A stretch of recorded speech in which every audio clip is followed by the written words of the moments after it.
Olá a todos e sejam muito bem-vindos para um novo episódio de Solved aqui no canal Malta. O meu nome é Joana e no vídeo de hoje venho falar-vos sobre o caso da família Van Breda.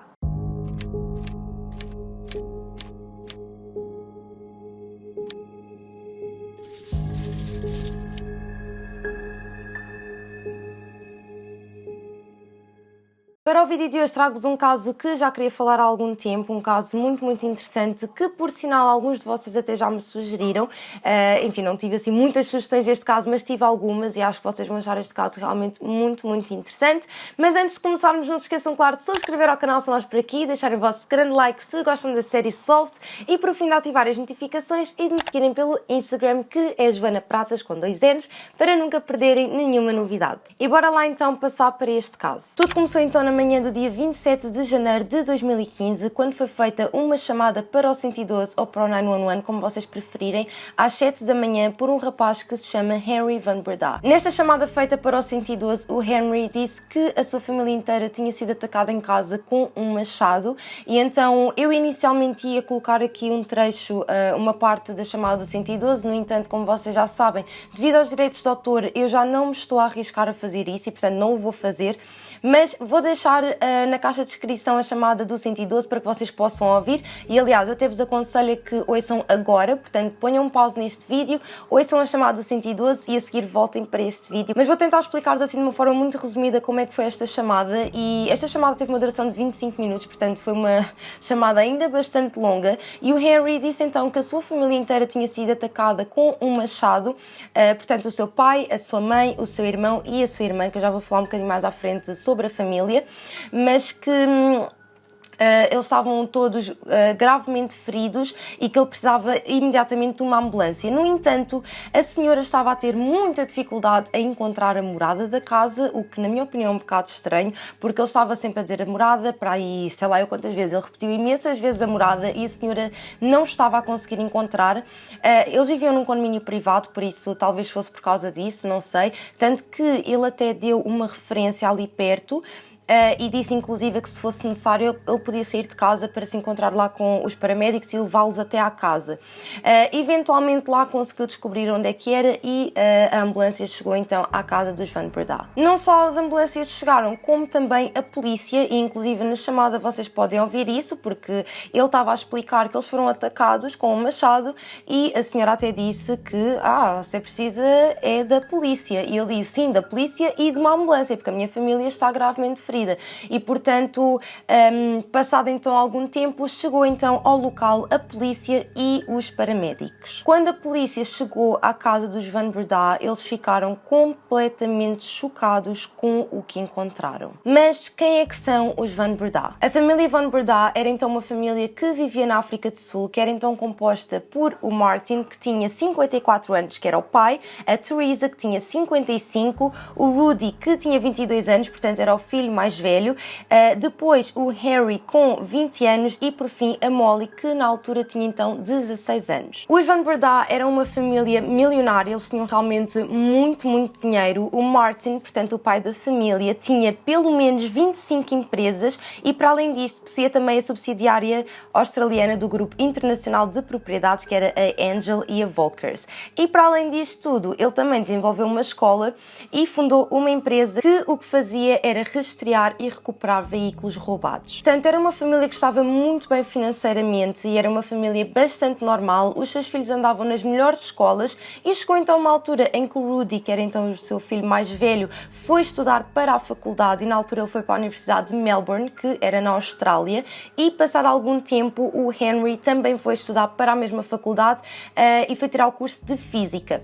Portanto, na altura os pais, não é, o Martin e a Teresa, decidiram que seria bom eles viverem com os seus filhos e portanto pegaram na Molly, não é, que na altura era menor de idade, e foram todos viver para a Austrália. No entanto, o Martin tinha também muitos negócios na África do Sul e portanto em 2014 ele tomou a decisão de voltar para a África do Sul enquanto os seus filhos continuavam então na Austrália e portanto o Martin, a Teresa e a Molly voltaram para a África do Sul e mudaram-se então para uma casa de luxo que estava dentro de um condomínio privado em Stellenbosch, que era uma das zonas mais seguras da África do Sul, já para não falar que todo o condomínio tinha mesmo muita segurança. Chegou então uma altura em que o Henry decidiu fazer um gap year e, portanto, ele voltou para a África do Sul e foi viver para essa casa com a sua família e, passado alguns meses, passado algum tempo, o Rudy também voltou porque estava, portanto, em férias de verão. E então, daquilo que se sabe sobre a família, daquilo que se fala, eles eram uma família bastante unida, faziam imensas atividades, sabem, e passavam muito tempo juntos e, portanto, nessa altura estavam todos a viver nesse condomínio. Mas agora, então, voltando até ao dia 27 de janeiro de 2015, portanto, como eu já vos tinha dito, a ambulância e a polícia foram até à casa dos Van Breda e quando a polícia chegou ao local do crime ficou completamente horrorizada com aquilo que encontrou. Na altura eles entraram em casa dos Van Breda e achavam que estava tudo super normal porque não havia nada de estranho.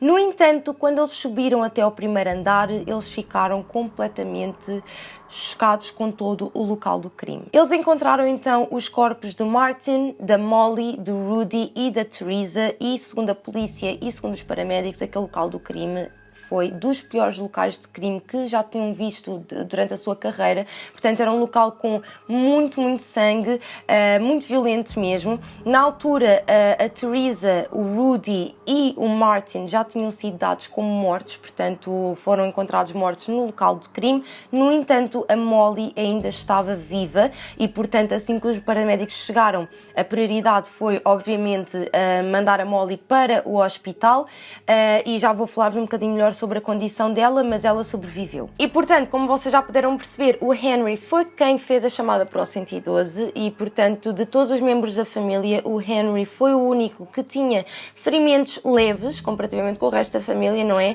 E, portanto, foi a única pessoa da família capaz de testemunhar em tribunal e capaz de explicar o que tinha acontecido durante aquela noite à polícia. E, portanto, quando ele foi interrogado pela polícia, não é? Ele explicou tudo o que tinha acontecido naquela noite e é isso então que agora vos vou contar. Segundo o Henry, a noite anterior tinha sido uma noite super normal. Ele explicou então que a sua mãe estava na cozinha a preparar o jantar, que a Molly estava no seu quarto e que ele e o Rudy e o seu pai estavam a ver um filme, mas depois, entretanto, o seu pai parou de ver o filme e foi então para o computador trabalhar. Depois disto, a família reuniu-se então toda para jantar e após o jantar foram todos dormir. E o Henry explicou que ele e o Rudy foram os últimos dois a irem para a cama e que na altura eles partilhavam o quarto, estava-me a esquecer de dizer isso, mas o Rudy e o Henry partilhavam o mesmo quarto e quando eles foram para o quarto eles ficaram os dois, cada um na sua cama, a ver filmes no computador, mas que eventualmente o Rudy acabou por adormecer. No entanto, o Henry estava a explicar à polícia que ele continuou então a ver uma série porque ele não estava a conseguir dormir. Foi então por volta das 3 da manhã que o Henry se levantou da cama, ele ainda não tinha conseguido adormecer e então ele levantou-se para ir até à casa de banho e ele estava com o seu telemóvel a jogar um jogo e enquanto ele estava dentro da casa de banho, ele ouviu barulhos muito estranhos vindos da parte de fora da casa de banho, portanto, barulhos que vinham do quarto dele. O Henry abriu então a porta da casa de banho para tentar perceber de onde é que vinham esses barulhos e foi então quando ele percebeu que esses barulhos estavam a vir do seu quarto e ele viu a silhueta de um homem que estava entre as duas camas do seu quarto e que este homem, não é, esta silhueta, estava a bater ao seu irmão com um objeto. O Henry disse que esta pessoa estava completamente tapada, estava toda vestida de preto e que tinha um capuz e que ele não conseguiu ver quem é que era e que ele também não sabia o que fazer, ele estava realmente muito aflito e foi então quando ele começou a gritar por ajuda e que o seu pai se levantou da cama, saiu do quarto e foi até ao quarto dos seus filhos para tentar proteger o Rudy. Conforme o pai do Rudy e do Henry entra no quarto, ele mete-se então entre o homem que estava a atacar o Rudy, que estava a dar com um machado na cabeça do Rudy e a seguir, quando ele se mete no meio deles os dois, este homem ataca o pai deles e dá-lhe com um machado nas costas. O Henry neste momento simplesmente bloqueou, ele não sabia o que fazer, ele tinha visto o seu pai e o seu irmão a serem atacados por este homem e nesta altura, eu nem sei bem explicar como é que isto aconteceu, mas somehow no meio desta história toda, ele conseguiu ficar no quarto e esse homem não estava lá e ele sabe que de repente a sua mãe subiu as escadas para ver o que estava a passar porque ela também acordou com todo o barulho e que esteve esteve algum tempo sem ver o que estava a acontecer. Após este tempo então em que o Henry estava no canto do seu quarto e que ele não conseguia perceber o que é que se estava a passar fora do quarto, ele diz que o homem que estava a atacar a sua família encontrou-o no quarto e que foi até ao pé dele e que queria também atacá-lo com o machado, mas de alguma forma o Henry conseguiu proteger-se, portanto conseguiu agarrar o braço dele e eles, enfim, entraram ali numa luta aos dois, e que ele explicou também que o atacante, para além do machado, também tinha uma faca e que ele na verdade até tinha sido esfaqueado. Como eu já vos tinha dito, ele tinha ferimentos leves, uma delas era uma facada, e então eles começaram a lutar e o Henry conseguiu também atingi-lo com a faca, portanto foi assim uma grande confusão, mas eventualmente após esta luta que ele teve com o homem que o estava a atacar, o homem começou a correr e o Henry foi atrás dele com a faca. No entanto, perdeu completamente de vista porque o homem conseguiu fugir da casa, e foi então quando o Henry saiu do quarto que estava a ir atrás dele, não é? Foi então quando ele viu que a sua mãe e a sua irmã mais nova, a Molly, também tinham sido atacadas por este homem. Portanto, acredita-se que elas foram atacadas naquele momento em que o Henry não sabia o que estava a acontecer. Nesta altura que o Henry encontrou então a sua família, ele reparou que a sua irmã mais nova, a Molly, ainda estava viva, que ainda se conseguia mexer. No entanto, ele, passado uns minutos, desmaiou. E foi então passado algum tempo que o Henry acordou e ele na verdade nem sabia bem o que é que tinha acontecido. Como eu já vos tinha dito, ele tinha desmaiado, e foi então nessa altura em que ele ligou para o 112. Como eu já vos tinha dito, e não me quero estar aqui a repetir, a polícia foi até o local do crime e tudo mais. Como eu já vos disse, um local do crime horrível, inclusive um dos paramédicos foi entrevistado e ele disse que quando ele levantou o corpo da Teresa, não é, para a transportar, que tinha, enfim, imenso sangue por baixo do corpo e que aquilo, enfim, era um local do crime simplesmente horrível. Como eu já vos tinha dito também, a Molly ainda estava viva e ela sobreviveu. No entanto, ela foi transportada para o hospital com muita urgência. Ela tinha levado com 5 machadadas na cabeça. Enfim, é um verdadeiro milagre o facto de ela ter conseguido sobreviver. Eu não sei como é que uma pessoa consegue sobreviver a uma coisa dessas, mas ela sobreviveu e ela tinha, portanto, um traumatismo craniano e, infelizmente, ela não se lembra de absolutamente nada. Ela estava a sofrer de amnésia. Estou a dizer isto porquê? Porque, claro que a polícia, quando ela estabilizou, não é? A polícia queria falar com ela para saber também o que é que ela se lembrava dessa noite, e ela simplesmente não se lembra de nada e foi diagnosticada mesmo com amnésia. Portanto, o único membro da família que realmente pôde testemunhar e que pôde ajudar na investigação foi o Henry, e o que eu vos contei anteriormente foi, portanto, a versão dos eventos do Henry. A investigação começou, não é? E o Henry ajudou imenso a polícia em tudo aquilo que poderia ajudar, não é? Portanto, com tudo o que tinha acontecido naquela noite e tudo mais, e na altura que isto aconteceu, existia um gangue na África do Sul, que agora não vos sei dizer o nome, depois posso colocar aqui, mas existia um gangue que o que eles faziam era, portanto, assaltar as casas, e era um grupo de pessoas negras que falavam afrikaans. E porquê é que isto é importante? Isto é importante porque na altura em que o Henry falou com a polícia, ele disse, portanto, que o homem que estava lá estava todo vestido de preto, não é? E que ele não conseguia ver quem é que era. No entanto, ele reparou que o homem falava afrikaans. E, portanto, na altura a polícia desconfiou que pudesse estar envolvido com esse gangue, não é? Que na altura era bastante conhecido.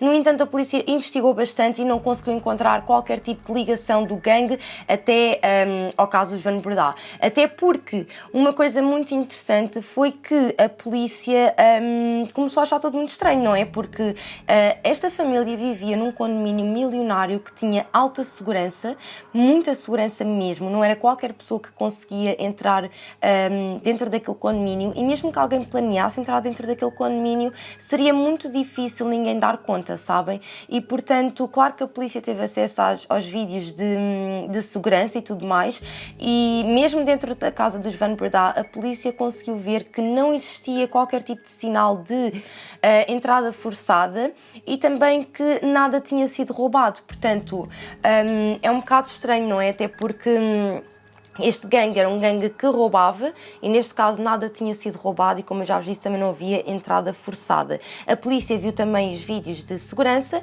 e não existia nenhum indício de alguém a entrar na casa dos Van Breda nem no condomínio. Portanto, aqui a polícia começou a achar isto um bocado estranho e começou a achar que de facto isto tinha de ser feito por alguém dentro da casa. E portanto já estamos a chegar aqui a uma parte que acho que já todos vocês estão a desconfiar, não é? Que é, portanto, o Henry. O Henry passou então a ser o principal suspeito no caso desta família que foi então assassinada. Na altura, o Henry dizia estar completamente inocente, que ele não tinha morto a sua família. No entanto, existem aqui algumas inconsistências. Porquê? Porque, como eu já vos disse, não existia entrada forçada, nada foi roubado, não existia indícios de ninguém nas câmaras de segurança, nos vídeos de segurança, e para além disto tudo, ficou também provado que a faca e o machado utilizados para cometer estes crimes eram utensílios que pertenciam à casa. Portanto, o machado e a faca eram da família Van Breda, o que significa que, é assim, em parte, se nós pensarmos bem, existem casos em que, sei lá, alguém vai assaltar alguém, não é? E por alguma razão alguém acorda, alguma coisa corre mal, aí uma pessoa pega na primeira coisa que lhe aparece, não é? Portanto, existiria sempre essa hipótese de alguém estar lá a assaltar e, sei lá, o Henry acordar, ou repararem que o Henry estava acordado e pegarem no machado e na faca. No entanto, neste caso não faz sentido. Primeiro tudo porque a pessoa que foi atacada foi o Rudy e, ao que tudo indica, ele estava a dormir. E para além disto tudo, como eu já vos disse, não houve entrada forçada. E outro indício aqui também que faz com que o Henry seja suspeito é que todas as vítimas foram encontradas perto das suas camas. Portanto, ao que tudo indica, estavam todos praticamente a dormir, à exceção da Teresa e do Martin. Foi então passado 1 ano e meio das investigações que a polícia informou a advogada do Henry que ou ele se entregava ou eles iam prendê-lo e, portanto, na altura a advogada aconselhou Henry a entregar-se pelos crimes e foi exatamente isso que ele fez a 13 de junho de 2016. Foi então no dia 4 de abril de 2017 que começou o julgamento contra o Henry Van Breda e não existe muito para vos contar sobre este julgamento, muito honestamente, porque eu já toquei nos pontos todos, porque basicamente neste julgamento o que foi tocado foi todas as inconsistências que existiram ao longo do caso, com a exceção de uma que eu ainda não vos falei, que foi, portanto, a história que o Henry contou. Porque, como vocês se recordam, eu contei-vos a história toda, não é? Daquilo que ele disse, tudo na perspectiva dele, não é? Porque ele foi a única testemunha que podia falar. E um ponto que é muito importante é que o Henry, ao longo do tempo, foi sempre mudando a sua história, foi acrescentando coisas e tudo mais. Por exemplo, na primeira versão dele, ele disse apenas que era um homem todo vestido de preto, depois começou a dizer já que era um homem que falava africânsy e que era um homem negro, ou seja, ele na sua segunda versão já estava a querer dar a ideia que possivelmente o gangue, na altura que estava a ser procurado, poderia estar envolvido, mas claro que a polícia não foi nessa conversa porque eles investigaram e perceberam que isso era completamente impossível, também devido às inconsistências que eu já vos falei anteriormente. Para além desta questão da história dele ter mudado algumas vezes, uma coisa que também foi falada e que é bastante interessante é a chamada do 112. Se vocês já ouviram a chamada do 112, uma das coisas que se diz é que não existe qualquer tipo de emoção na voz dele, não existe qualquer tipo de sentido de urgência de que de facto a ambulância chega à casa da família, sabem? E realmente quando uma pessoa vai chamar de 112, eu também fico um bocado com essa impressão, não é? Porque ele fala muito calmamente, do género, sim, a minha família foi atacada, preciso de uma ambulância. Sabem, não existe aquela aflição, apesar de eu ser da opinião que toda a gente lida com as situações de forma diferente, ok? Há pessoas que ficam mais emocionais, há outras que nem por isso. Mas realmente, no caso dele, é mesmo muito, muito estranho. Já para não falar, também existe aqui uma situação muito estranha, que foi ele ter ligado para o 112 quando ligou para o 112. Vou explicar. Como eu vos tinha dito, ele desmaiou. No entanto, está provado, porque a polícia encontrou o registro das chamadas, está provado que o Henry às 4 da manhã ligou para a sua namorada. Portanto, ele ligou para a sua namorada às 4 da manhã, mas só ligou para o 112 às 7 da manhã. Portanto, é um bocado estranho, não acham? Eu, pelo menos, se eu tivesse a minha família a ser atacada, eu não ia ligar para o meu namorado. Não que eu tenha namorado, não tenho, mas se tivesse, não ligava para o meu namorado. A minha minha primeira reação seria ligar para o 112, não é? Já que peguei no telemóvel para ligar a alguém, era para o 112 e não para o meu namorado. Portanto, isso logo aí foi um ponto muito estranho. E depois outra coisa também muito estranha é que existem também registros de que o Henry esteve à procura do número da ambulância na internet. O que não faz grande sentido, não é? Porque a polícia conseguiu ver que na cozinha dos Van Breda estava lá uma folha com todos os números de urgência, portanto ele nem tinha que procurar números de urgência, sabem? Estavam ali à frente dele, bastava ter pegado no telemóvel e ligar, portanto é um bocado estranho. E então acredita-se que ele demorou o seu tempo para ligar para as emergências, não é? Para as urgências, porque ele reparou que a Molly estava viva ainda, era a única pessoa da família que ainda estava viva, e ele deve ter ficado naquela de ok, quanto mais tempo demorar, melhor, porque até lá ela perde a vida. No entanto, isso não aconteceu, não é? Como já sabemos. E foi então no dia 7 de junho de 2018 que o Henry Van Breda foi condenado a 3 penas de prisão perpétua pelos assassinatos da sua mãe, do seu pai e do seu irmão. Para além disto, ele foi também condenado a 15 anos por tentativa de assassinato da sua irmã e mais 12 meses por obstrução da justiça.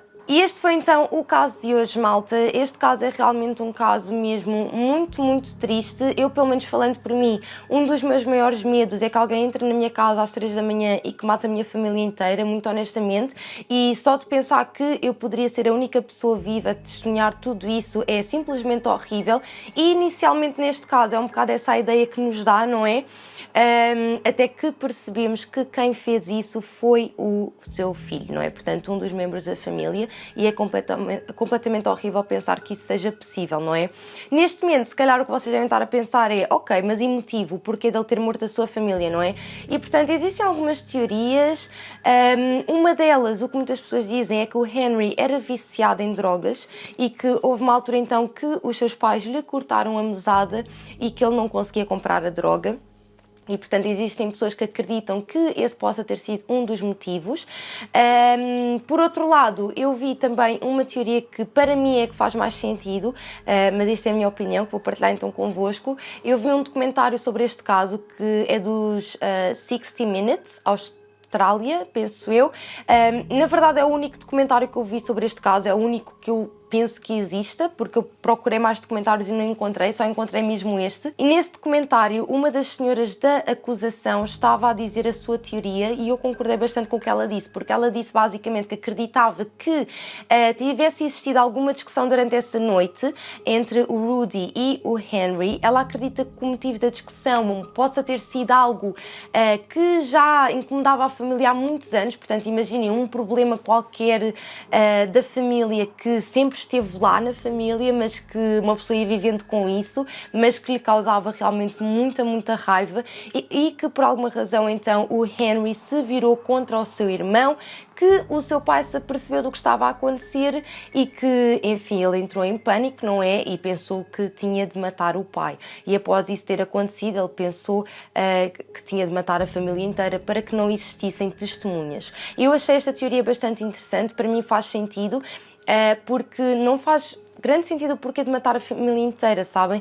E esta ideia de que foi para que não existissem testemunhas até que faz sentido. O Henry continua preso até aos dias de hoje, não é? E da última atualização que eu vi, ele ainda tinha uma namorada, ele conheceu esta namorada após todo o assassinato da sua família e ela acredita realmente que o seu namorado é inocente por estes crimes. Atualmente eu não sei se eles ainda estão juntos, porque eu vi isto nesse tal documentário que eu vos estava a contar, que eu estava a dizer, que é o da 60 Minutes Australia, e então não sei se eles continuam juntos ou não, mas essa foi a última atualização que eu vi.